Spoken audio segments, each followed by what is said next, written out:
Welcome back, and in the studio with me is Commissioner Phumelele Nzimande. She's from the Public Service Commission. And of course, we'd like to hear your views about your experiences with the public servants, and do so on Twitter. The hashtag is the Modise Network. Now, the question that I said I wanted to ask when we come back from the break is the report that there are government employees who are doing business with the government. And obviously, in the minds of the public, I'm not sure what the rules say, that leads to conflicts of interest. And they were asked to stop that practice, but it emerges that more than 700 were found to still be doing business with government.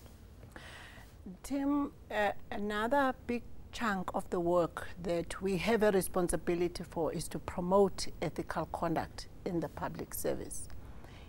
This is one of the areas that we've been dealing with, because in ensuring that there is good ethical conduct amongst the many initiatives, we also process declarations of interest to look and analyze them right across the public service.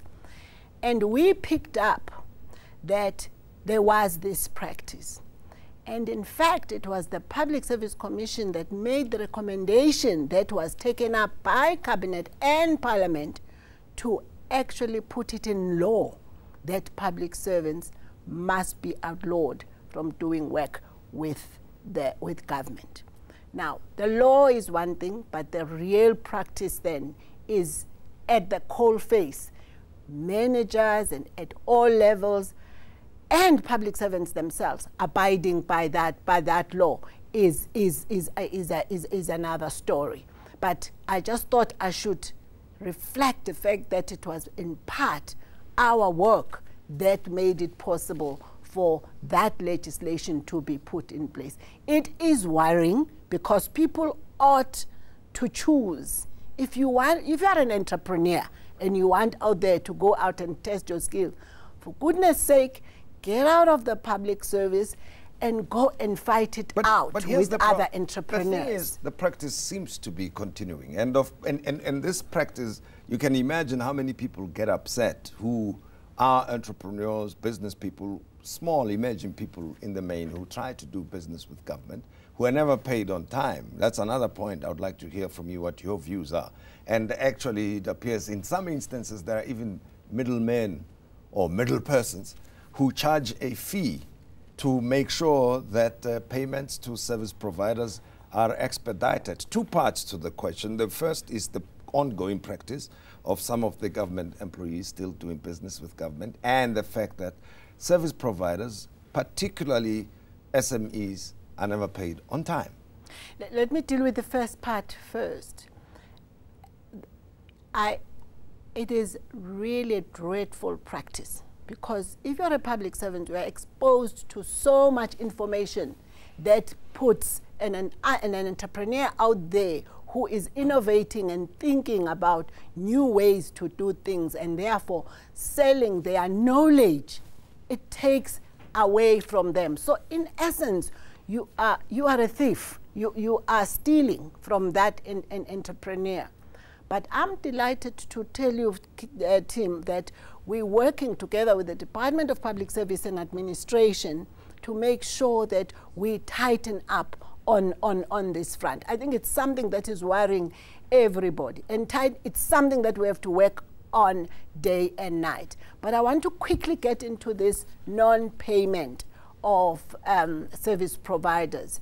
Again, we've actually done a report on that, and it was out of our report that we make the recommendation that we get the highest focal point in the public service, the presidency, monitoring and creating a dashboard, monitoring and sitting on those who are not paying. As I'm talking to you now, we have a date next week. We are summoning the DGs whose departments have continued to ignore that call. What is the reasonable time that government departments should pay service providers? Well, Tim, how long should it take? Well, in terms of the regulation, it's supposed to be 30 days. But you and I know that even the 30 days is ridiculous in this day of information and communication technologies. There's absolutely nothing that stops anyone who has delivered a service and has met all the conditions not to be paid the following day.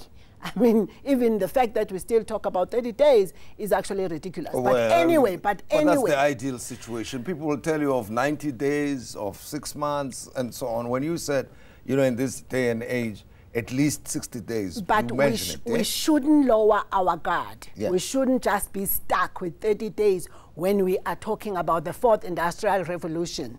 If it has to have any bearing, we have to reduce even those days. There are pockets of excellence where some provinces, even some departments, have lowered for themselves to be even 14 days. But you are right. It is totally unacceptable for a government that's aspiring to be developmental to actually make people who have done work for government to wait for that long. But we found in our research when we were dealing with this that it sometimes gets a little bit complicated. You find a situation, for example, where people tender to do the job only to find that they are not skilled in that job. Instead of letting the department they're doing the work for, that they don't have expertise in that area, they get somebody through the window to do the work for them. Yeah. So sometimes, but it's only certain instances. We picked that up when we're doing these hearings, that sometimes those people will cry foul that they have not been paid. Perhaps it's because the relationship between the department concerned and the real service provider that they know has gone sour, and therefore they become collateral damage. But even with all that, it's never supposed to happen. And let's talk about another experience that people have spoken about, right? That, in fact, I've heard of this, that firstly, two parts again. One, jobs are being sold by some people in government. And secondly, that some members of unions who work for the government go on strikes, go slows whenever they do. I've heard of the Northwest province, for instance, where I'm told social workers are on a go-slow, and the way they express the go-slow is never to pitch up for court hearings where child or family matters are being heard, simply because they say they are on a go-slow. So I'm not sure. You know, obviously that lets the court system down, and it lets particularly the children and those families affected down. What are they supposed to do? You're talking about the Northwest. As we sit here not very far from us in Germiston, the staff members of the health department, they are hogging the bodies of the deceased who cannot be buried by their relatives because they are on a go-slow because of certain grievances.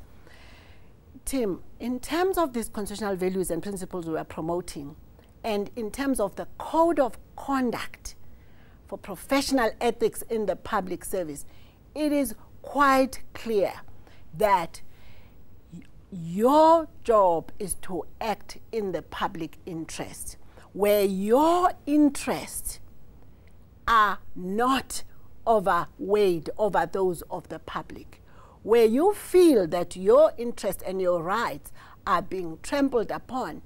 There is a myriad of fora where you can take up those. You can do it through grievances, which when they are not resolved, they go right up to Public Service Commission. You can go to the Bargaining Council, Sure. You can go to the CCMA, you can go to the courts. But we should never, it's quite clear in terms of the Public Service Act and Code of Conduct, that we should never have a situation where the interests of the public servant outweigh those of the public. Final question.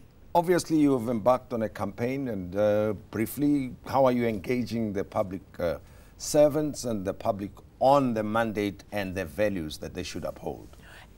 As we speak, we hope that we can work with even yourselves and all other members of the media, as the National Development Plan suggests that you should also come on board. Thankfully, you've come on board through your program. We're going out on a multi-platform basis, going out there to the public, internally, and in the public space as a whole.